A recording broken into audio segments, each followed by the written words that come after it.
Board number 4 finds us with John Jamieson in Austria, one of our favorites on the broadcast. In England is Ben Kellman, coming to us from Philadelphia. France, we see Rafael Damata, who played his first game in the earlier broadcast, still in Washington, D.C. Germany, we have Go Horns Go Ed Sullivan, sometime contributor and to DBN and a YouTuber, coming to us from Houston. In Italy is Jonathan Dingess, coming to us from West Virginia. I believe our first West Virginian player. He was there in the morning round. In Russia, we have Andrei Gribakov from California. Andrei was board topper in the first round and caught a lot of grief for some seemingly suboptimal moves, but topped the board and comes into this with a good chance to win the tournament. In Turkey, we have Chris Alumbaugh. Hopefully I'm saying your name right, coming to us from Baton Rouge, Louisiana. So we don't have a huge number of heavy hitters on this board. But there's lots of intrigue, I think, especially with someone like Andrei, who's in position to possibly win the tournament. Mario, do you recognize any of the people on the board? Do you have any experience with any of these folk? I recognize the name of John Jamieson and Ed Sullivan, but for the other parts, I'm completely in the dark of what's going to happen here. All right, that also means no biases or prejudice. Adam, what about you? Any thoughts on any of these players? As you mentioned, maybe not a board of heavy hitters, but a lot of people who had really solid games in the first round. Andrei, Jonathan played a pretty good game in a tough situation in Germany on the first board. Ed has played many games and tends to do pretty well. And of course, John is always fun to watch when he's playing seriously. He can do a great job and sometimes does some random stuff. So should be entertaining regardless. Yeah, if you can say anything about John Jamieson's diplomacy play, it's usually entertaining. Even when it's successful, it's still entertaining. He tends to be an unorthodox player. And so something is going to surprise us and it'll be fun. Okay, one interesting note here, though, is that Andrei was almost certainly the last to pick and ended up in Russia here rather than Austria. So that means that John chose Austria, probably picking in the middle of the pack. So there's a number of players. There's many players who would much prefer to play Austria than Russia, actually. So it doesn't surprise me that the last pickers were all stuck with Austria. There's plenty of people who like playing Austria, I would say. All right, and let us see if I can get the map up in time, and I do. And here we are. So Mario, the way we've been working this so far today is that one person serves as the primary analyst for a given year, and then the other analyst comes in and fills in. So we're gonna, since this is your first time doing this, I'm actually gonna switch you guys and have Adam be the primary on in 1901. Let you get your feet wet a little bit, and then so Adam, here are the spring 1901 moves, and why don't you tell us about them? Okay, I mean, we're seeing so much motion in the English Channel in 1901 in this tournament, and here we see a bounce. We have no insight as to whether this might have been something that was arranged or not. I would certainly hope it wasn't arranged. That's not the sort of thing you like to do, whether you're England or France. But we do see that coupled with a move of Munich to Burgundy and Venice to Piedmont. So clearly some heavy anti-French sentiment on this opening set of moves. As always, not a disaster for France, but a likely difficult situation for him to navigate and a lot of guesses to deal with in the fall. Elsewhere, once again, we see Galicia, no bounce, nobody moves there. Kudos to Austria and Russia again for agreeing on that and abiding by it. Once again, letting the Russian move up to St. Pete. Except the difference here that we haven't seen previously is England was not able to go out to the Norwegian and the North Sea, so England could potentially be denied a build here. If they're unable to get Norway or sneak into Holland or Belgium. Elsewhere, Turkey opens very anti-Russian with the Armenia and Black Sea moves, and Italy makes a pretty standard opening aside from the Piedmont, setting up to potentially convoy to Tunis. So quite a bit of action, quite a bit of things that we don't see all the time here, and definitely a lot of people doing some provocative things in 1901. All right, Mario, what else sticks out to you? Well, the way I see it is like since this looks like EF standoff and Russia moving north, this is like Russia is going to say, okay, I'm just moving to Norway, and you take Belgium, because who else is going to compete for Belgium? I don't think Munich will, I guess. So, and that would puts Germany in an interesting situation, because actually, well, Russia's first of all, if he's guaranteed Norway, he may just as well move into Baltic Sea, and that puts him in a pretty good spot there. So, what is Germany going to do against that? I would say that would be my primary focus. So elsewhere, yeah, I mean, there's a guess, I guess, for Burgundy to do something odd and tricky. But yeah, Austria should be in Romania. No, maybe not. Maybe not. Okay, I'm going too far. Okay, let's go on the west. Yeah, that would certainly be a surprise to see Budapest be supported into Romania from Serbia.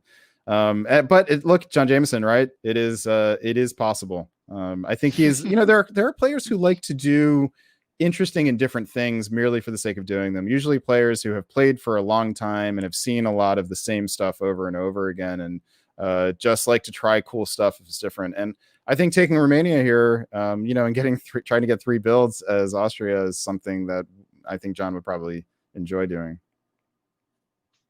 All right, let's move on to fall 1901 here, and we'll stick with Adam calling out the main set of moves. What do you say? So France partially guesses correctly. They correctly cover Paris, but unfortunately, the army in Spain ends up in Marseille, so they will not be building.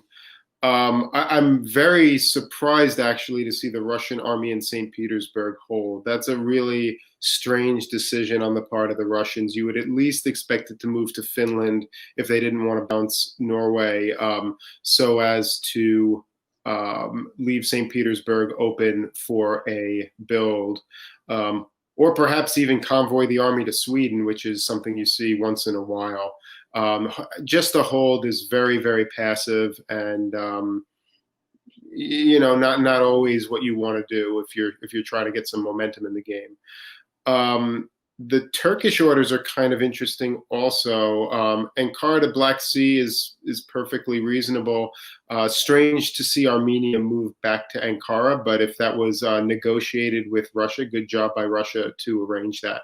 Italy convoys to Tunis, and Austria does some standard stuff and doesn't aggravate anyone. So yeah, I think that's it. Belgium is free and open, and nobody really wanted it. So I doubt that will remain the case in 1902.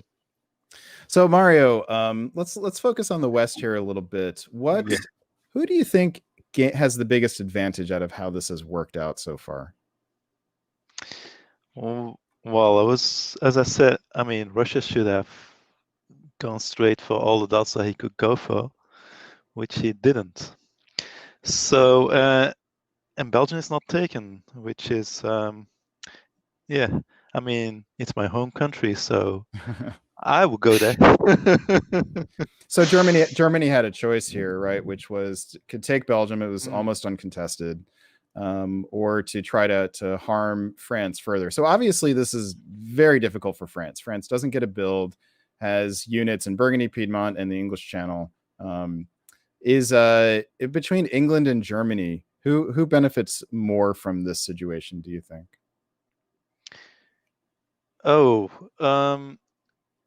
I'd say Germany, no doubt. I mean, given the position, I mean, Belgium is now basically theirs, right? And then England has to go for Mid-Atlantic or Brest, so he has to get German help there. And Russia is not in Norway yet, so they're not going to drop into Baltic Sea, I guess, because you don't, you never know with this.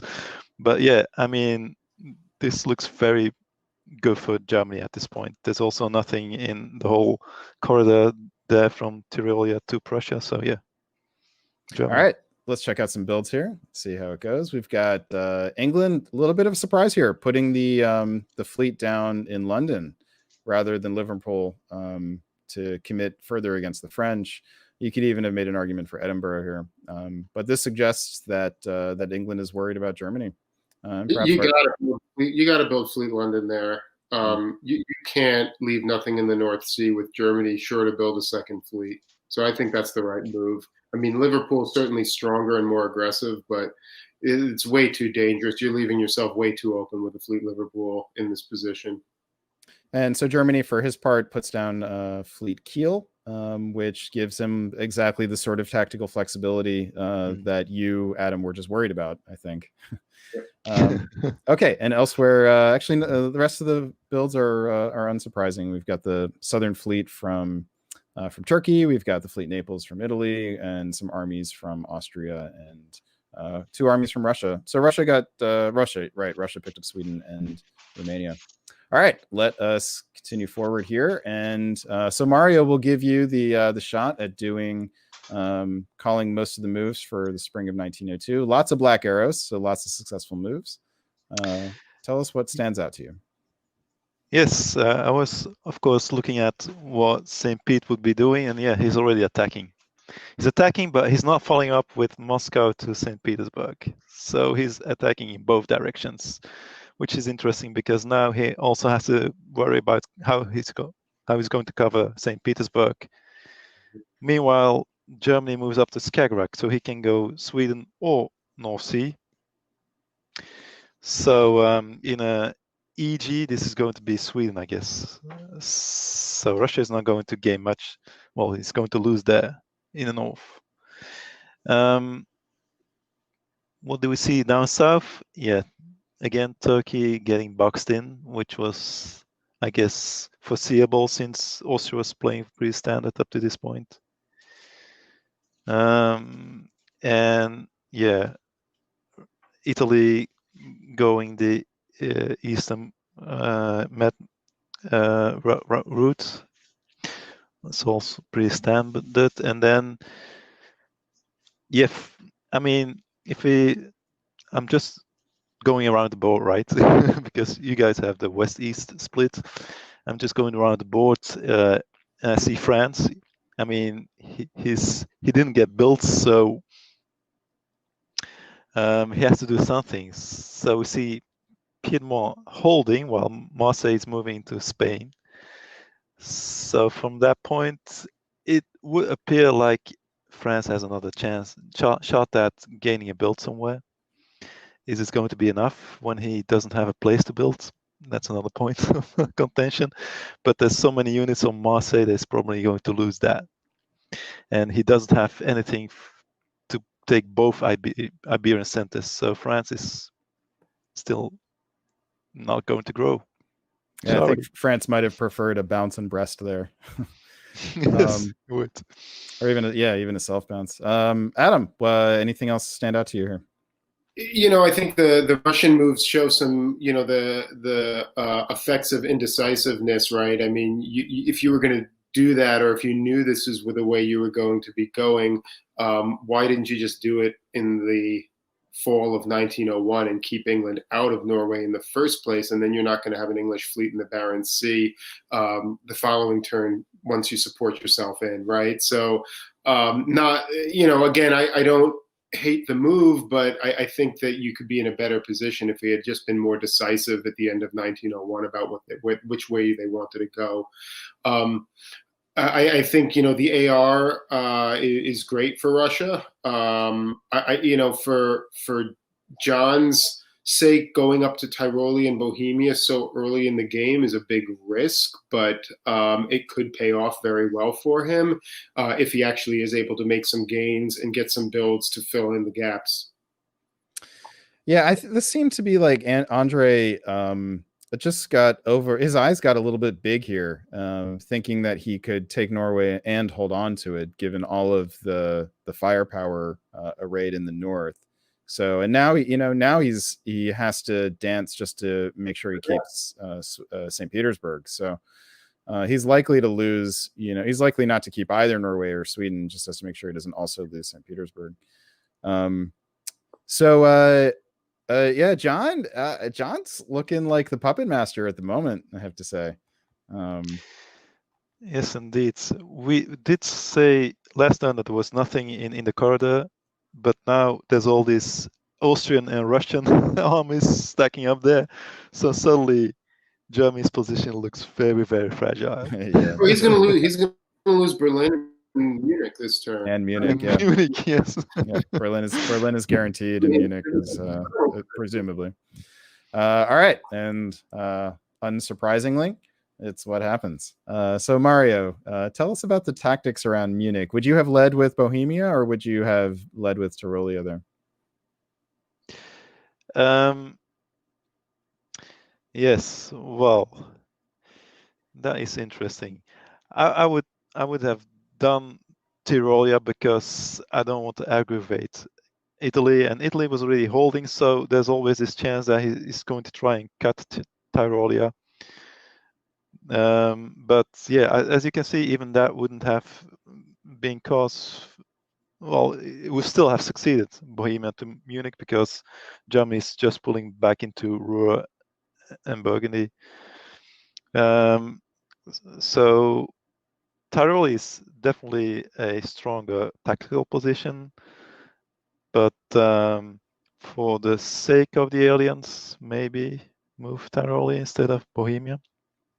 So how about the rest of the tactics? Looks like a bunch of stuff happened in Scandinavia. Are you able to parse through that? Well, as I'm guessing, yeah, I mean, Russia is losing everything except St. Petersburg. But they retreated into Baltic. So, and given, I mean, for Russia, this is still great position, right? I mean, you don't need Scandinavia just yet.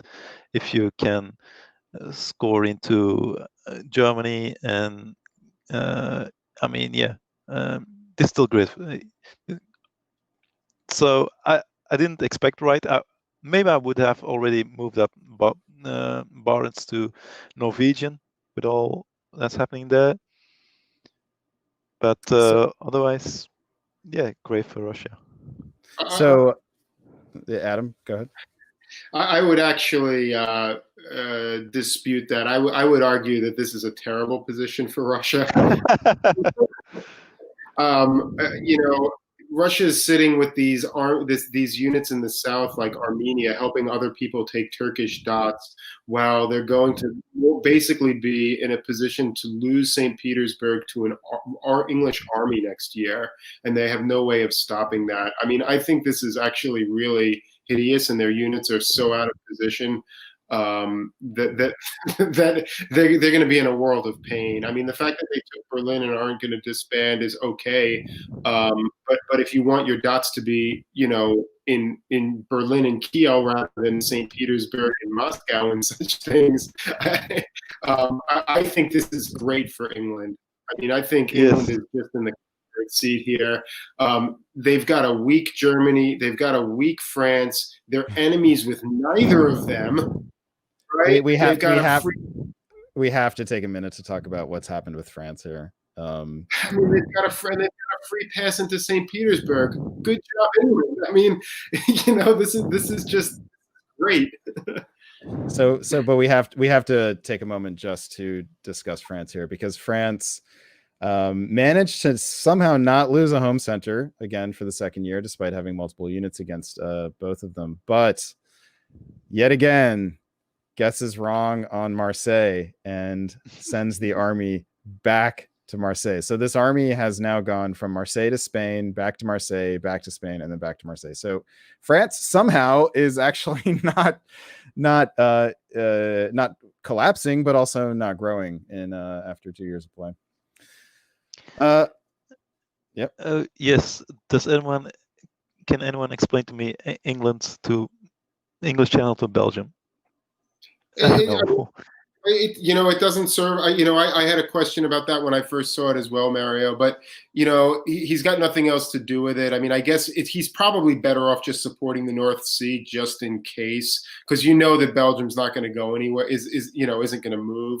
So it's sort of pointless. It's sort of a pointless move. So I don't terribly like it. But on the other hand, he doesn't really have anything that the English Channel has to do.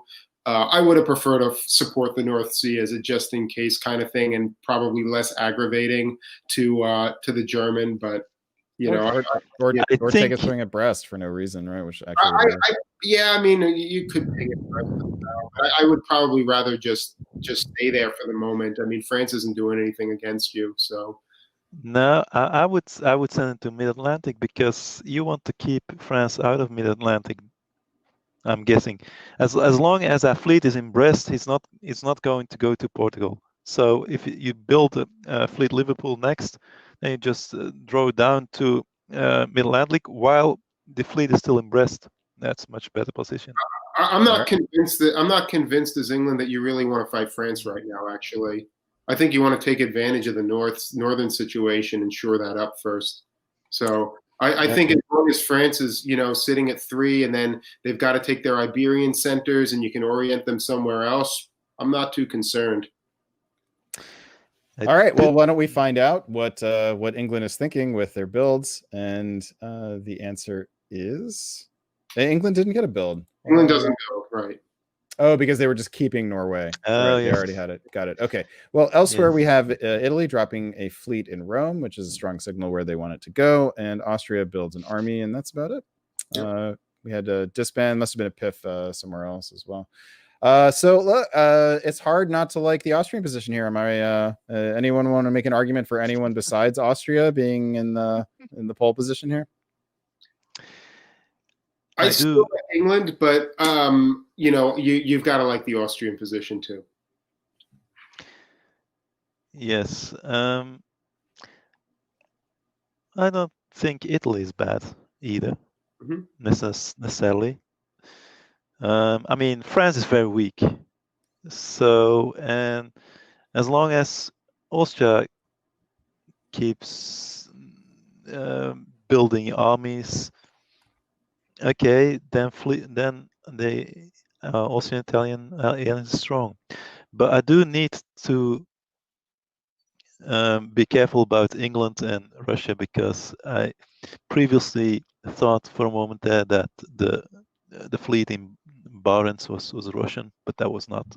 And so then that completely changes, of course, how strong or weak Russia is there.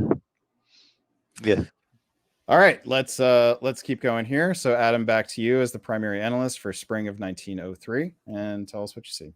Yeah, I mean, I think England does exactly what I would have expected, puts the army into St. Pete and follows the fleets up. There'll be opportunities to attack France later.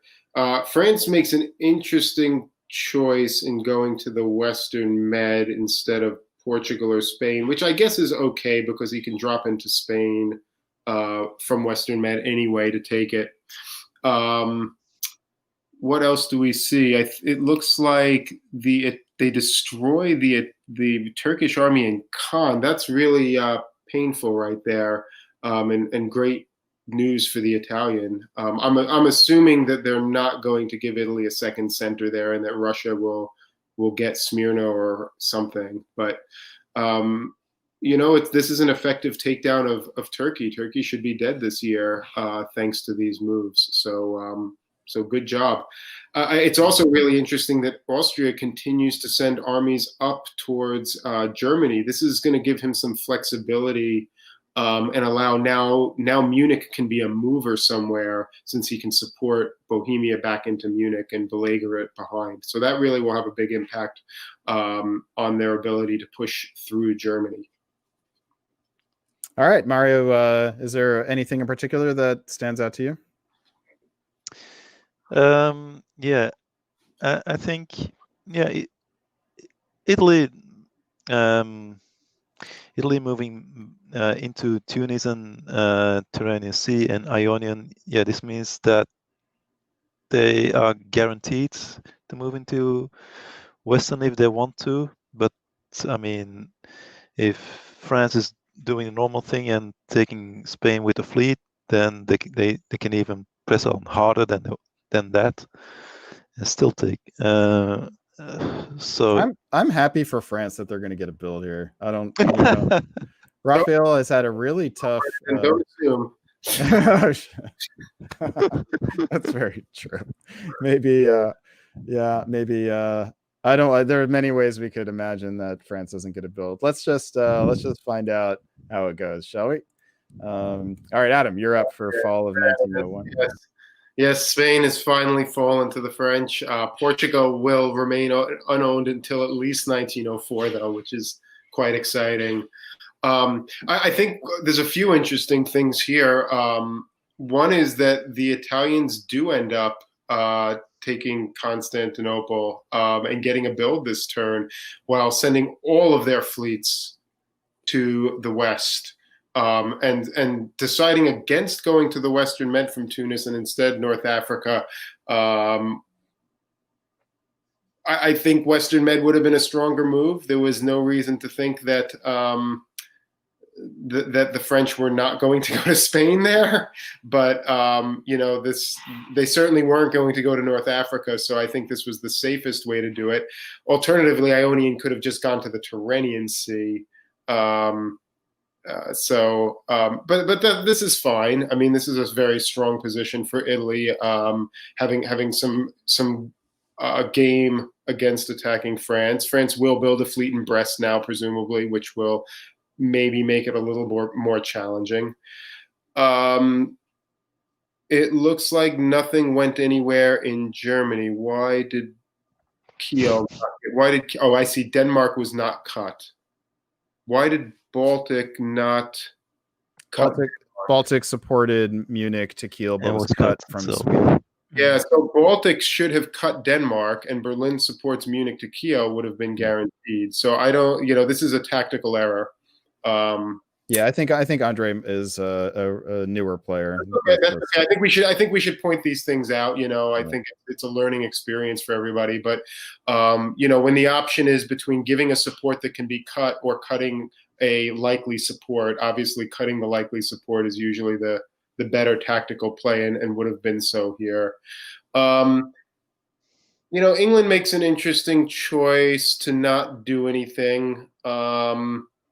Which I guess is okay. There was really nothing productive to do. You could have taken a pot shot at Munich or tried to, self-support Sev to Moscow and tell Turkey to try to go to Sev or something like that. But there wasn't much to be done, so that's okay. So Mario, let me ask you about Austria here. Do you like how Austria has played this year? Hasn't advanced, has seen the people, his allies advance. Do you have concerns that Austria has let the early advantage slip away here? No, they're in great wait-and-see position. So the fall is not the season to.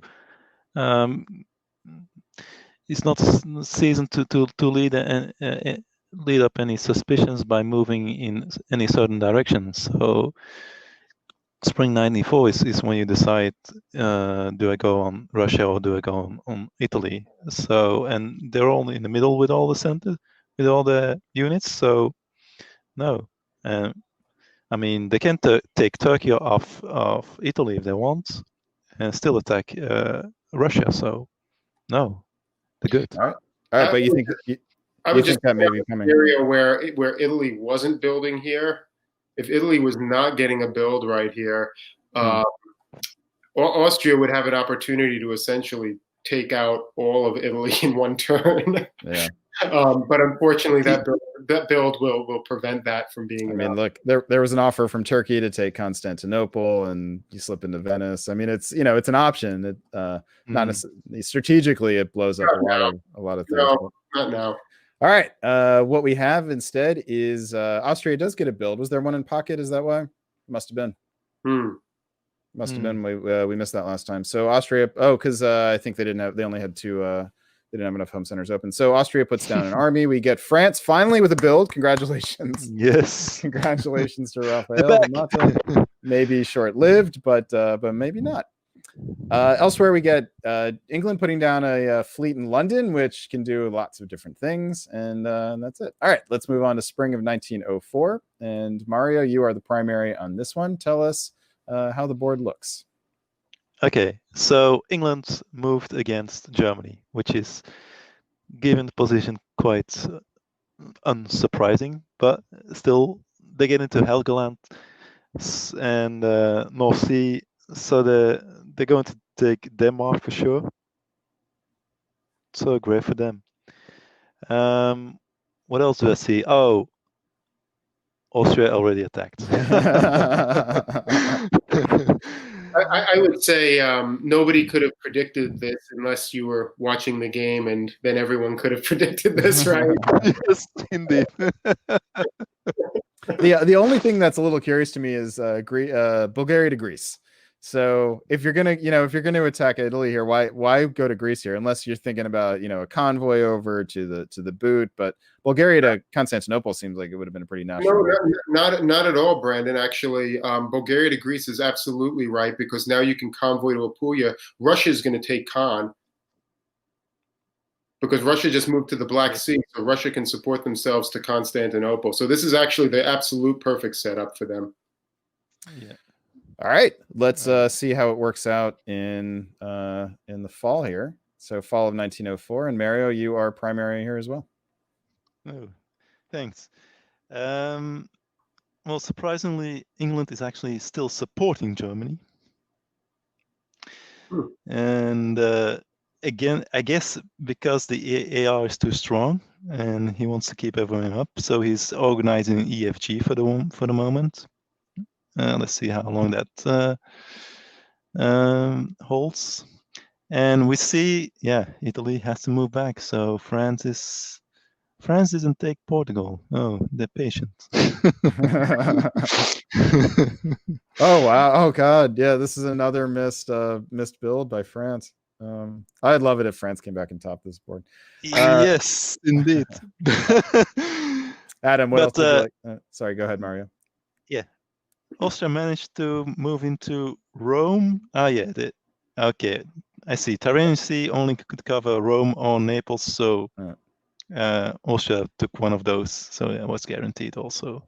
So yeah, great spot. And Russia. So Austria picks up two here, and nice play, John Jamieson. I mean, this is good play. He's got himself in a great position. He's going to get two builds. He can put another fleet down. He's got Russia on side, and Russia has a fleet down there, which could potentially be helpful to him. Russia is actually still in somewhat of a weak position in the north, and so not likely to be in a position to stab anytime soon. So, really good setup strategically for Austria right now. What France did here, I think, is a little bit, maybe just a little bit conservative, new player-ish type of thing. Seeing all those Italian units near Spain, not wanting to move it to Portugal, but, the reality being that Italy had to pull back right here. So the risk of going to Portugal was probably not very substantial, as was not the risk of Marseille. So something like Spain to Portugal and Gascony to Spain in case Italy takes a pot shot with one of the fleets or something like that was probably not a huge risk. And it really would have benefited from having another build here. All right, let's find out how many fleets appear in Trieste on this turn. Just one, but the other build was held in pocket. So presumably John Jamieson's expecting the opportunity to build another fleet next turn. Elsewhere, we have a couple Italian fleets coming off the board, which is, it's nice for France, but it'd be nice if they had another unit to fill in behind, because they still have to take Portugal while also trying to get some units into play here. Italy gives up on the Turkish Asian Minor, which is no surprise, and Russia puts down a single army. So doubling down on the north, although that army could, easily be reversed and used against Austria to keep his partner in check. So at the end of 1904, we have a little board reset here. We've got John Jamieson sitting at 9, almost as good as the as Kartikonat's 10 after 1904 in Austria in round 1. He's sitting in first place, and his alliance partner Andrei Gribakov is sitting in second place with 7. You know, Andrei could conceivably win this tournament with a first place and a second place, and certainly if he can get the jump on his partner Austria and finish top this board, he's got a hell of a good shot to win this tournament. So that's worth keeping an eye on. Let me ask you guys, if you were going to pick a power to be here, who would you pick? Let's start with you, Adam. Well, I mean, I think it's got to be Austria, right? I mean, you know, aside from having the dominant position center count, you've got a solid alliance with a power whose position is a little bit more precarious than yours. You know, your growth options aren't obvious, but there are some there. And even if you can only get to, say, 11 centers on this, that is likely to be enough to get a decent board top. So I like Austria.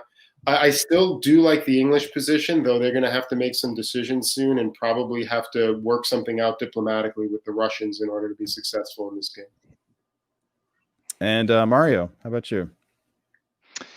Yeah, I was going to say I love France, but it's not going to be right. No, definitely a little too slow there. But okay, bad starts. You can still top. I don't know. Things happen. But yes, otherwise, how I don't know how involved Jamieson is in this whole tournament winning thing. So are they going to stab Russia? I think that's the primary question now. John didn't play in round 1, so he's not in contention to win the tournament. It's great. So he's just going to top. It's better for Russia then. So you'd rather be Russia then? Is that? If I'm in contention for the tournament victory, yes. Got it. So multiple considerations coming into play. All right. Well, let's keep going. We'll go through 1905, and then we'll be almost caught up with this game. So we'll take a pause after that. But let's have a look at spring 1905 moves. And Adam, you are primary analyst on this year. Tell us what you see. Yeah. So it's interesting. It looks like the Italians opted to take the Ionian Sea, which was a sure bet. But the consequence of that is that the Austrians retreat into Naples. I'm not sure whether that can actually be held or not. It looks like, is it Rome moved to Tuscany and Piff Tuscany? Yeah, but Naples can't necessarily be held depending on what the French do. French, I think, do what we might expect, and they come south in this position, and that makes perfect sense. You know, stick with the English. England does not have much of an incentive to attack you here, so I think it's the right thing. I'm not happy that England's hanging out in the English Channel, but you know, so be it. You know, honestly, this is a situation where if England had gone to the mid-Atlantic, you could say, okay, why don't you just take Portugal since it's unowned? It's no big loss for me if you have it. But he doesn't do that. I suspect England is to make a move into Belgium or something like that, and just hanging out till then. Russia kicks England out of St. Petersburg, moves out to Silesia, but loses Berlin. So, you know, I don't see this as being a great turn for Russia. They do pick up Smyrna, which was a given, but they pick up Smyrna and St. Petersburg, lose Berlin. You know, it 2 steps forward, half a step back. We'll see. This is a little tactical mistake here by John Jamieson to take Tuscany from Rome rather than from Venice. Yeah. Well, it depends, right? I mean, if he takes it from Venice, because now Naples is undefensible unless he does the pull through. So uses Albania to support Naples to the Ionian. He's got to get. I mean, it's still a guess, and the Italians still might cover Tunis, which is the sure bet, rather than try to retake Naples. Yeah. So it's hard to say. He does have to recover Rome. Yeah, I think you're right. I think you're right that he needed to take Tuscany the other way. I think he did it this way because Tuscany to Rome with support of Tyrrhenian would have worked. Well, in any case, it's not that deep of a point. All right, so Mario, what if you were Russia? How would you feel about what just happened this turn? Oh, I think. Well, I don't think Russia had too many other options in this position to do, so he did right. He's chased out of Berlin, but he can get back in. So the more interesting thing is, what is England going to do next? Because they just moved into Denmark, and they moved out of North Sea, but they didn't move into Mid-Atlantic. They now have they can now move into take Brest if they want. Yep. So the indecisiveness of the channel is very odd to me. All right, let's find out what just one quick thing is, I don't really like the move to the Barents Sea. You're not going to retake St. Petersburg from this position, and why not go to Skag if you're going to do this and actually set yourself up for the dominant position in Scandinavia? So you just took Denmark, you're in Skag, and Finland, you'd have a shot at Sweden as well. All right, let's find out. And the answer is tell us about it, Mario. Lots of very funny stuff happens here. Tell us. I mean, suddenly the EG is back on. Is that it? But England did take Denmark also, so England is just setting themselves up to be the big power in the West. And what do we see in the boot there? I don't know. Naples was lost. Tunis was lost. Okay. So Italy decided to go after. They decided to go after Naples, and Austria didn't do the pull back into Ionian, which would have worked. Yes.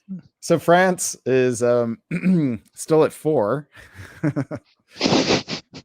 It's an unconventional 4, and actually, like, aside from the fact that one of their units is in Tunis, they actually have an okay chance at regaining one of these home centers. It's not particularly good set of positions from England and Germany here. Adam, what do you think about Russia's year at this point? Yeah, I mean, it's okay. I guess you're building 2, so anytime you're building 2, I think it's a good year, I guess. So it's hard to complain.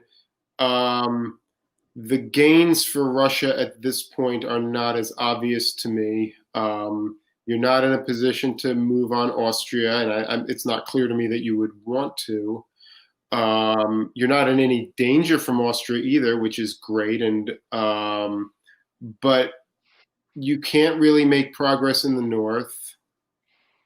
And I don't think you can really make progress into Germany either. So I'm not sure what you do now. Mario, would you, what would you do here if you were Russia? From this position, just burst into Austria. They didn't have a build, so build an army in Sevastopol and go for, I don't know. Austria has one in pocket, so Austria is gonna. They still have one in pocket. Yeah. Oh, that is a bummer. Because I would have expected actually for England to just pop Germany at this point. Which, of course, would have given Russia more options. I was also figuring England was going to move against Germany more aggressively rather than France. So it's a surprise to me. It may be the right move for England. I'm not sure, but it was definitely a surprise. It's a fun moment here because you've got Austria and Russia and England sort of all trying to figure out how they might top this board. And there's a bit of a balance between the three of them in terms of sort of strategic potential.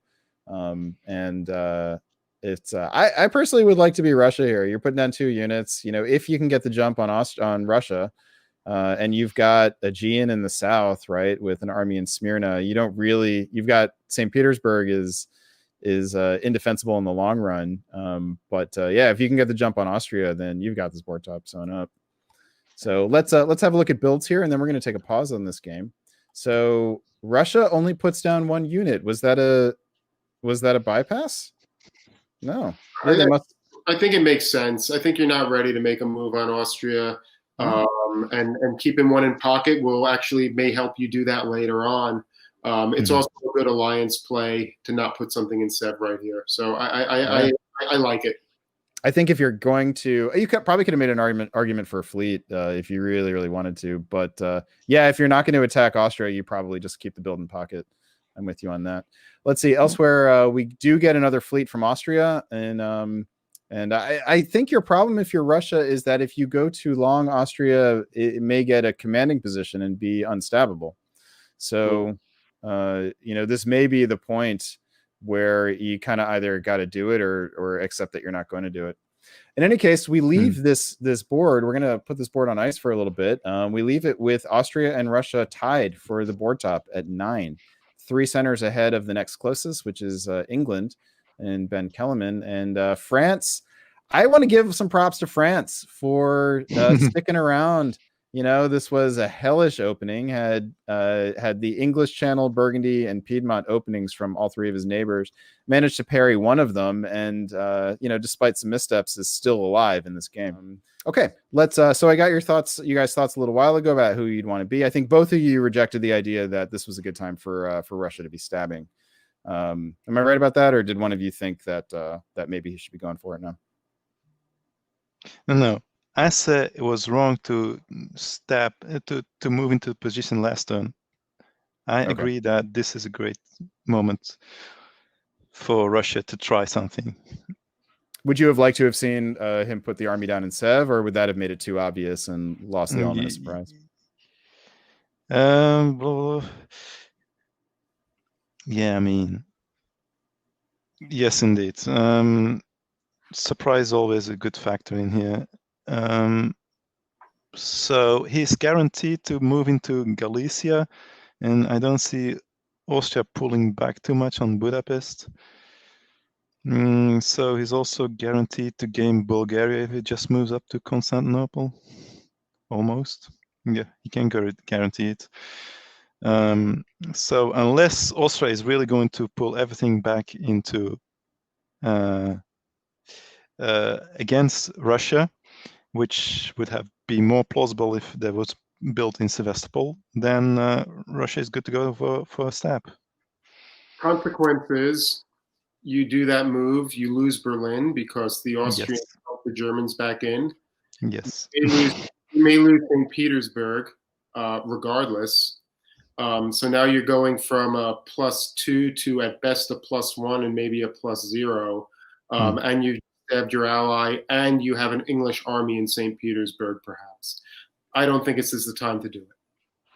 All right, let's find out what Andrei thinks about it, and I think the answer is relatively clear. So is I forget who. I think this is Mario's turn to be the primary analyst. So Mario, tell us about the moves that you see this turn. Okay, so we see that Russia didn't go into Galicia. He did move up to Constantinople. So this is going to be standard aliens play from here on. So I think Andrei fears too much the EFG, I guess. Is that no? There's no EFG. the North to go for a big whatever step. that is there. And we had an EG going. That's it, right? Because England chose to go to Brest instead of Belgium. And how is that going? Well, France is again on the. France has a few bounces that succeed this time. I think France was always looking for bounces. Well, he has one here. So yeah, Adam, tell us about what stands out to you here. I think one thing that's interesting is, Russia does move to Constantinople. I think Russia has a very reasonable argument to say to Austria, hey, you're taking Naples, but I should get the build right now. I need it more than you do. So I'm going to take Bulgaria and, be able to build another army down the middle because I need it. So I think that would be very reasonable. And, I'm not sure what the counter argument for Austria is right now from this position. The counter argument is no, isn't it?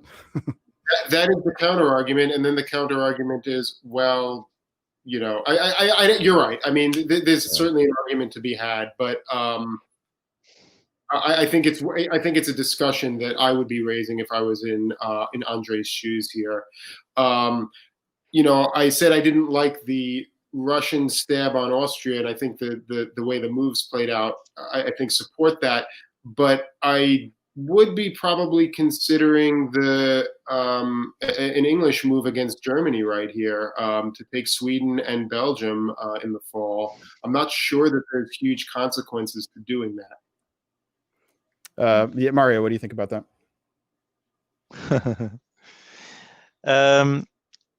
This is England to decide, I guess. I mean, Germany is in this position because he had the Austrian Russians against him. He's doing the best he can. England is behind that. He has to choose when he wants to move to get in leader spot. But Russia is on the back foot now, so it's all very close at the top. So England can pick his moment, I guess.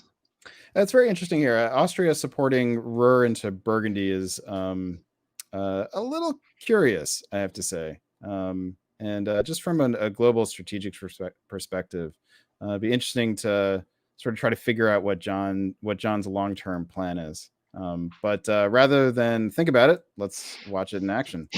And Mario, tell us about all of the non-movement that happens here. Is there anything that succeeds? Oh, yeah. There is one successful move this turn. Oh! So yes, very successful standoff. Can we call the game now? England finally makes it into the Mid-Atlantic. Yeah. Yes. And from there they can move on to, I don't know, the Western Mediterranean. Very slow go. So how long is this going to last? Oh, but we see. Oh, this is interesting what's happening in Bulgaria. Austria is actually defending Bulgaria. Yeah. And this is significant. It wasn't guaranteed. Russia could have guaranteed this taking of Bulgaria with a different set of tactics. It doesn't. True, but then Austria would have been Aegean, and then it wouldn't take long before he's into the Turkish and centers. And can take back Bulgaria. So yeah. All right. So we have John Jamieson pulling things off so that he is getting a build here. Russia will get a rebuild here because they had one in pocket, and while they're losing St. Petersburg, there was a PIF in there, so they're going to get to rebuild that unit. Adam, what does anything else that doesn't happen here stand out to you? Well, obviously England made the decision to try to continue making progress against France, which may have been right. If they do make a move against Sweden, they'll lose St. Petersburg. So I think it's probably the right thing here. Germany's probably not likely to get stronger anytime soon. So those dots will be there if you're going to be patient. Yeah, it kind of feels like Austria's game to lose right now, doesn't it? Everything else seems to be sort of locking up, and then and Austria now has some extra units to try to mess with Russia further if they want to. All right, for builds we get up, but another fleet in Trieste. So we now have a 4-fleet Austria. So this is a fascinating build because for what it signals for John's long-term strategic Yeah. So Mario, do you have a read on this? What do you think John has in mind, long term? No, John is playing France, right? John's playing Austria. You want? Well, yes, but he's playing the French game of building as much armies as fleets. Oh, got it. Oh, balance of units. That's what you were saying. Okay. Yes, balance of units. Is it a good idea? Yeah. Adam, what do you think? I would say,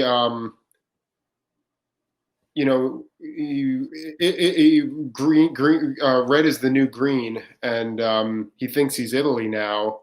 And if you're Italy in this position, you either want to take out Turkey or head west and take out France.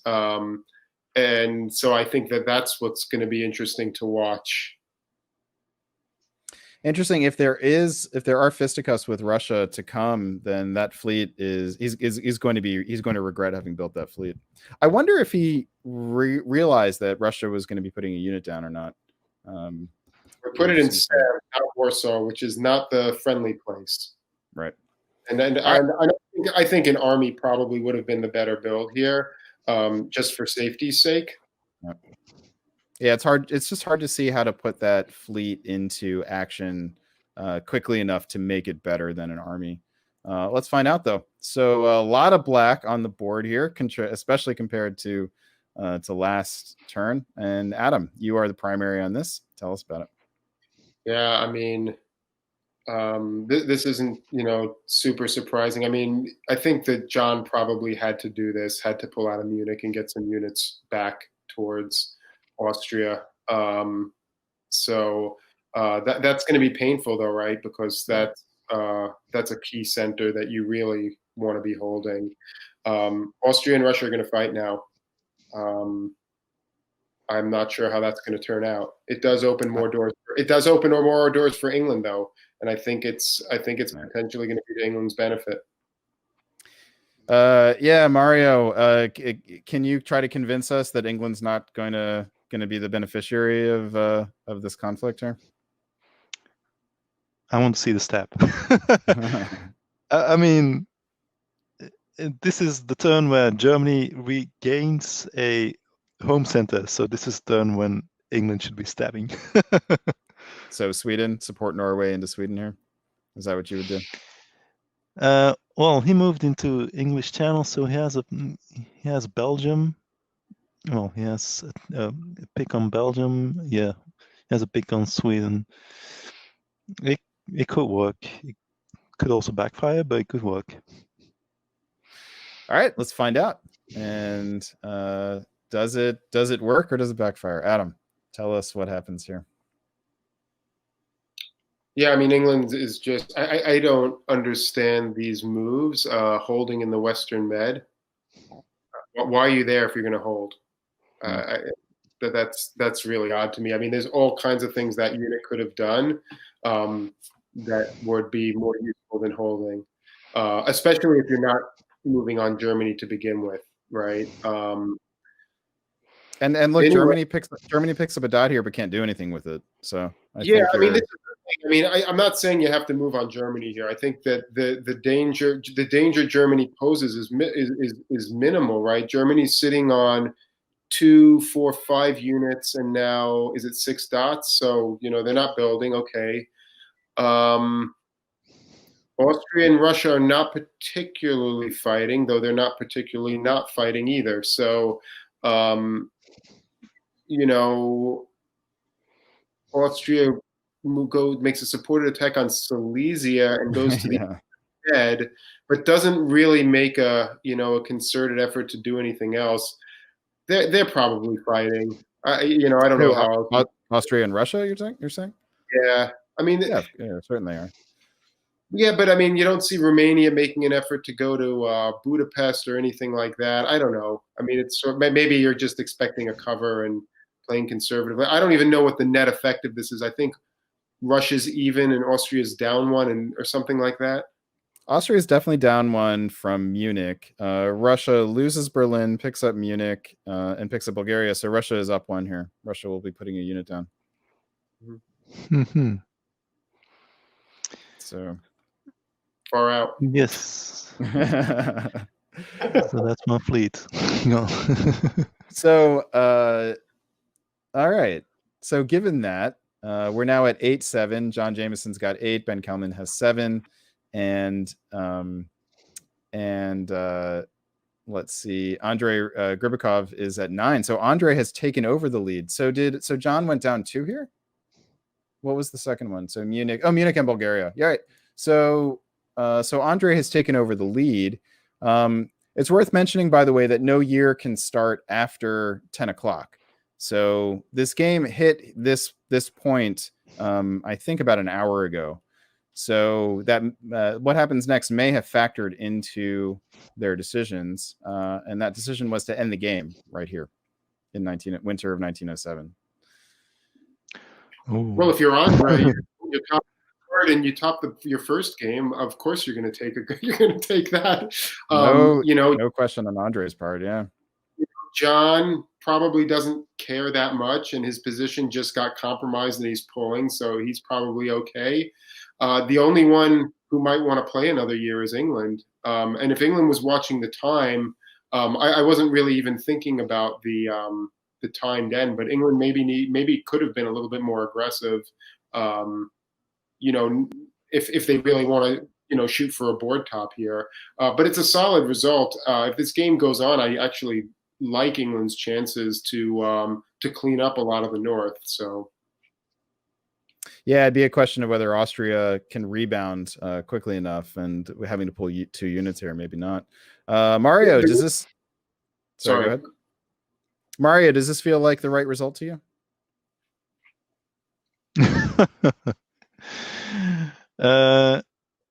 Wait, England is not trying for a board top when he knows that this is a final year? England drew the game. The question, I think they might have been able to squeeze 2 more years into this game. Certainly at least 1. They drew this game before 10 o'clock. So I don't know if they could have fit a whole another year in before 10 o'clock, which would have given them another year after that. But yeah, England drew the game at this point. If I think that there's 1 year left and this is the position is England, I'm not going to take a board. I'm not going to be able to advance my position in 1 year. I think I can maybe take 1 dot, maybe 2, but I'm not sure that you can even really force 2 in this position, right? Just Sweden. Hey, we're getting comments from we think from the person who GM'd this game, Rick Desper, that this was a time draw. This was a forced draw. So they hit this point 5 minutes after 10 o'clock. Okay. Which is a little disappointing, isn't it? I'm disappointed if I'm England. I mean, I want to play longer, but I mean, on the other hand, England knew this was coming up. So, I mean, they made the choice to slow play it, which again, in an untimed game may be the right decision, but in a timed game, this is where you are. All right. Well done, Andrei Gribakov, for pulling this board top out of a hat. And let's get some final thoughts here. Mario, what do you think about how this game unfolded? Oh, yeah, right. So we saw Turkey leaving the area soon, and we saw England at the start, getting in good position, but after that it was AR all the way. Until then, these things became greedy again, and A and R were going against each other. We saw France failing to gain any centers at the start, but then eventually gaining 1 and then holding on to his 4 dots. So good for him. Yeah, and France ending at 4 is actually feels like a bit of an accomplishment, doesn't it? Sure. Yes. They had at certain point they had England and Germany and Italy coming after them, so it looked like they would be shredded, but that didn't happen. So good for them. All right, Adam, final thoughts on this game. I think my main disappointment is probably that, I think I said it earlier in the broadcast, and I still feel like England probably missed an opportunity in their decision to start swinging fleets south instead of just focusing on taking dots in the north.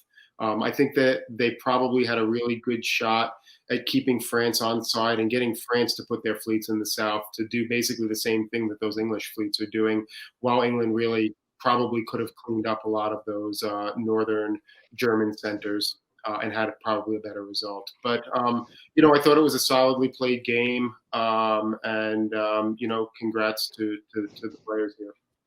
Yeah, I have to say, it's hard for me not to feel a little bit robbed of some good drama by the time limit. I kind of feel like this is a game that should have at least gone through 1908. It's a 5-hour time limit. I think it's a little bit shorter than is common for these sorts of things, but that's how it goes, and that's the rules, and the players knew what the rules were coming in. So, all right, let's congratulate Andrei Gribakov, and let's also say thank you to Mario for joining us as a guest analyst for today. It's been a pleasure having you.